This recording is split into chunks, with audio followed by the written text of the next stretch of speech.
All right, go.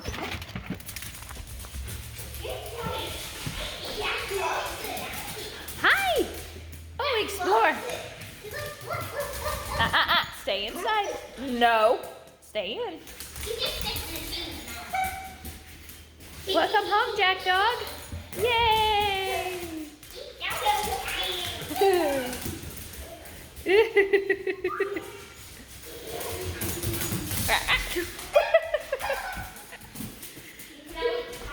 Somebody is happy. Oh, yeah, he is. So, Hi. Hey guys, I'm Angel. I'm Matt.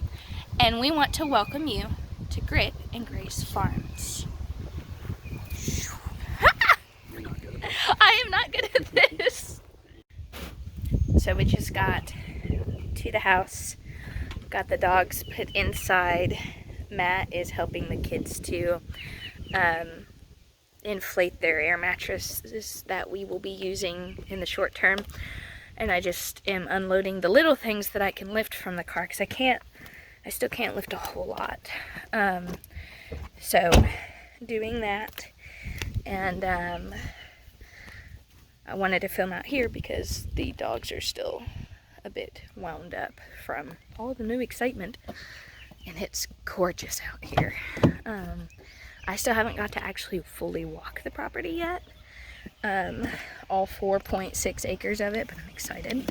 I've got my rain boots on and ready to go because the grass is a bit tall and there's a lot of ants out here, and no telling how many snakes have made their bed in and amongst several piles of firewood and debris that were on site. So anyways, that is what we're doing right this moment, and I'll show you more as we settle in. Excuse the puppy in the background, he's a little loud. Let me close this door for a second so that Juliet can show us. All right, hold on. this is my room. All right, temporarily, this is your new bed in your room. Woohoo! Oh, I'm gonna sleep perfectly tonight. You got a new blanket set. What's on it? Unicorns. Because of course unicorns. Stars and maybe rainbows too. Yeah. Let's not walk across our bed because your feet are dirty. Are you excited? Yes! I would never say no. Silly I'm girl. gonna milk the goats in the morning, and I'm gonna milk the horses the way already.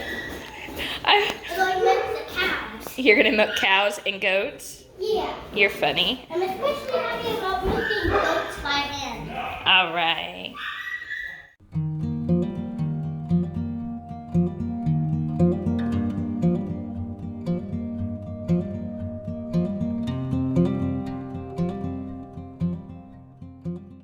So I'm taking Jack out into the fenced off backyard portion of the property, and I was just going to share with you guys that there's a lot of things back here. We're going to have to keep the dogs on leashes and keep the kids out of particular areas until we can get some things cleared. I have a plant identification app on my phone that was recommended by Jessica over at Three Rivers Homestead, and I used it to figure out that there is quite a bit of poison ivy along the back fence, and we haven't fully walked the property yet to see how extensive it is. We're gonna have to see about either clearing it ourselves very carefully or hiring somebody, or our favorite option is simply to get goats and let the goats go at it, because apparently goats can eat poison ivy and be completely unaffected by it. The only thing we would have to do would be make sure that when we go to pet them and handle them, that we clean them off, because they would be coated in that oil that would cause us to react, and cause the dogs to react and everything. So we would have to watch that. But there's poison ivy. This is East Texas. There's a lot of ants and ant mounds, and it's just kind of riddled with it.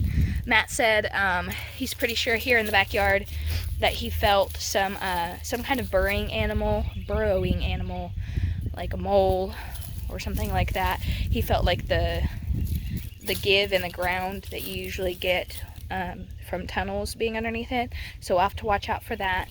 And then the other thing we found was quite a few pretty plants that at some point got planted here or are native. We don't quite know. Some of them we know are not native, that were planted ornamentally, that are not safe for children or animals. So we've got, just in the fenced area in the front yard, we've got quite a few plants that are going to need to just get ripped out, because we had the discussion. We were like, just not even going to give time or energy or space to plants that are potential hazards, because the only benefit that they have on our property right now is just, oh, they're pretty.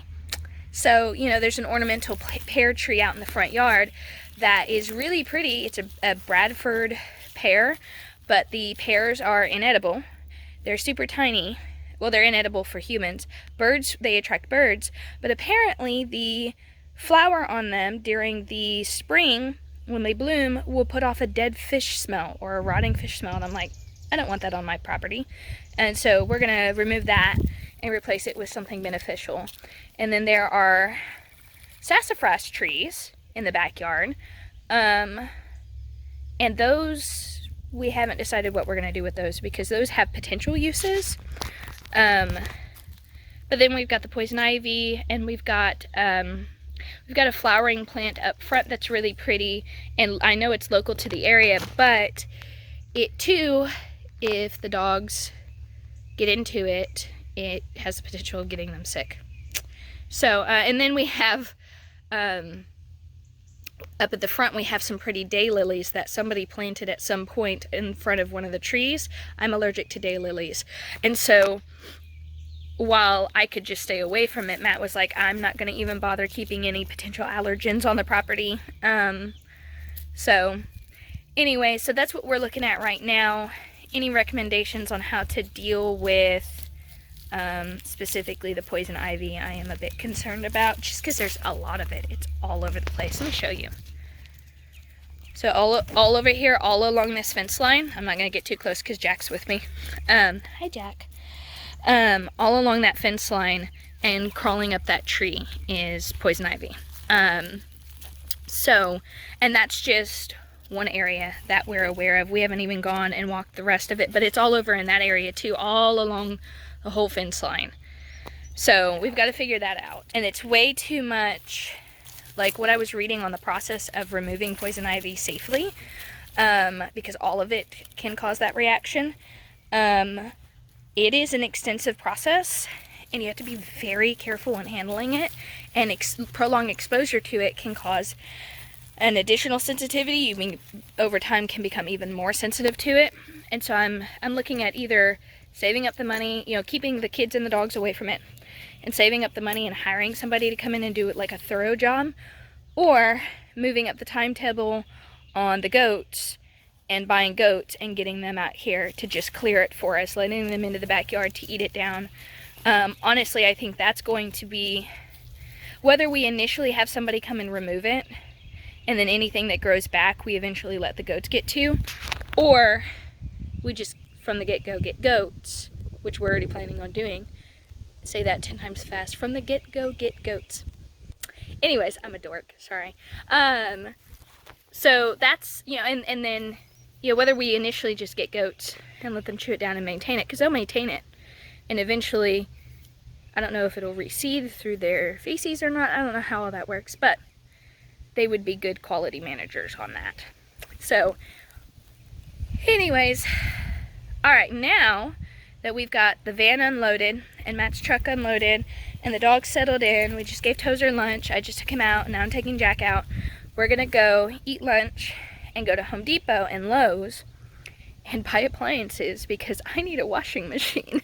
And we're gonna get a setup for line drying. So to save money right now, we're going into summer, I'm just gonna get line drying stuff and hang drying stuff, and we're gonna go without a dryer for a little while, just to save some money. So we know for sure we're getting a refrigerator, because you gotta have that, and a washing machine. because I need to have that. But like a dishwasher and a stove and a dryer, we're gonna put off for right now, unless we can just, I mean, it is a holiday weekend. We might be able to find like a fantastic deal, but probably not worth it, because we've also got fencing and stuff we need to get, and yeah. So we're going to hang things to dry. I've got my Instant Pot and my Ninja Foodie grill for cooking on the countertop, so I don't necessarily need a stove. And then dishwasher, we're just gonna wash by hand, and we are gonna look at getting a bigger sink to install, because it's a tiny little sink, and I would love to have something nicer, but we'll have to see what we've got money for.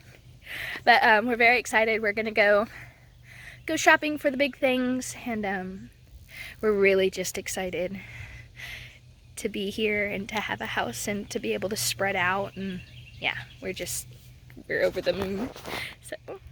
So we picked out our refrigerator, but it's not gonna make it to us until estimated local delivery is June 16th. Need a fridge before that. So we have the 2 fridges for the car that have wall adapters, so we're going to use those. And I think we're just gonna go get for like $100 or $2 or $100 or $200 from Walmart a little mini fridge. And between the 3 of them, I think it just means more frequent trips to the grocery store or using things that don't require the refrigerator. Hi! So I think that's what we're gonna do, because we really like that one, and it is on sale and everything because of the Memorial Day weekend. So we got fridge pricked out. Now to look at washing machines. And we also got an aloe vera plant and some gloves, because there's a lot of stuff out there on the property that we need to work on, and we need good gloves. Careful, it's got pokey sides, Juliet. So, hi! Actually, Matt found the mini fridges around the corner, so we don't have to go to Walmart. Yeah, I did that. Anyways, so now we can look at the mini fridges and get one here instead of having to make another trip. So we're gonna get one of these. It's $259, and that will easily work for a while, and then we'll have a little mini fridge for extra things too. So I think that's the one we're gonna go with for that. And now we're going to go look at washing machines. Never mind, scratch that. Matt found something else. Why? Okay. Because this is part of the process, Matt. So now we're looking at this one, which is bigger, and we're going to use our mini freezer from the car as the freezer. And it becomes a freezer when you're done with it. Yeah, when you're done with it, it can be either a refrigerator or a deep freeze. So we're going to use it for now as a refrigerator and use our little car freezer for the freezer in the next 2-3 weeks until the other one gets delivered, and then this will become a deep freeze. Finally getting a moment to come walk the property a little bit, and the poison ivy is pretty extensive. Matt and I are going to have to talk about how to handle it, because this whole run right here is covered and it goes up the trees. Whew. Any advice on that would be appreciated. It's pretty extensive, and we'd rather not use a whole bunch of chemicals to kill it off, but we're gonna have to figure out something. So here is the other half of the property. The house is over there, then it goes all the way back, and all of this over to the pink band on that fence post out there is ours. All the way back.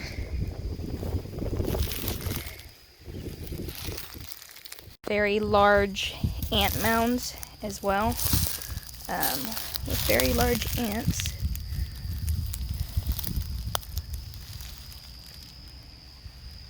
Some pretty flowers.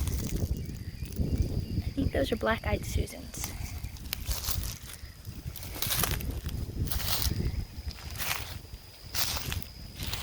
This is just gorgeous though.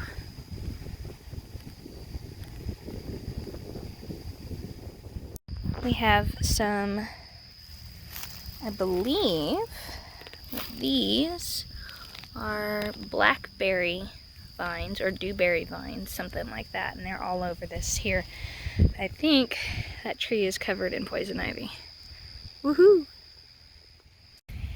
I'm just walking a little bit down the tree line, trying to assess just how bad the ants are, just how bad the poison ivy is, what other kinds of common plants we've got back here, which it seems like we've got some black-eyed Susans and other little wildflowers, but then we've also got lots of blackberry brambles, it looks like. We've got several mounds of debris that we're going to have to clear over time. So this continues to go down pretty far to the, I don't even know if you can see it, but way back there, the back tree line. So it's quite a bit of space. There's the fenced backyard. I am back inside.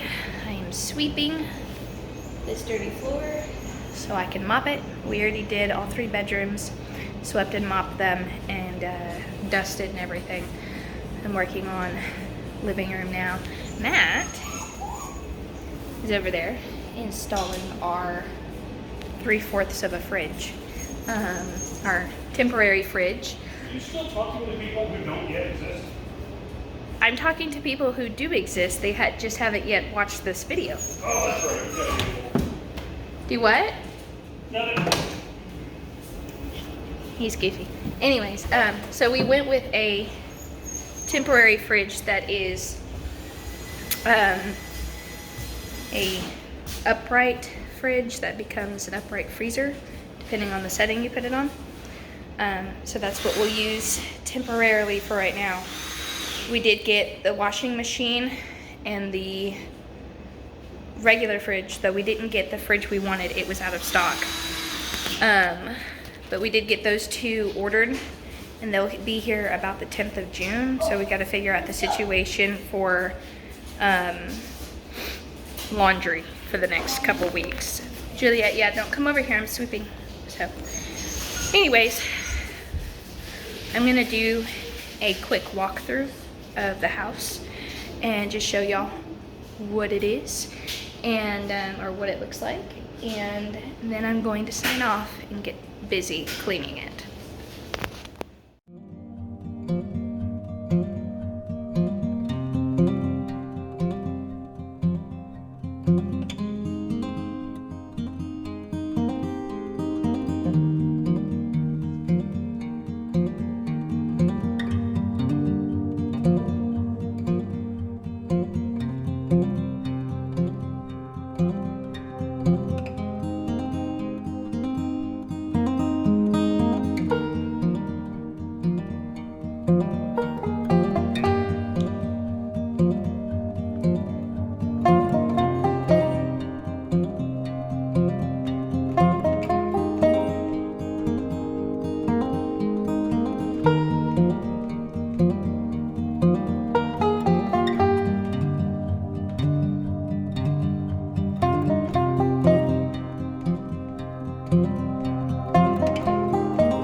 And that's the house.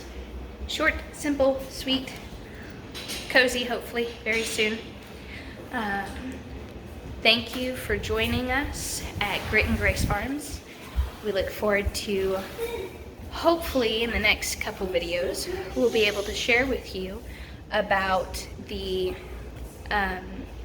reason for the name change and all of the exciting things that we're hoping to do. Until next time,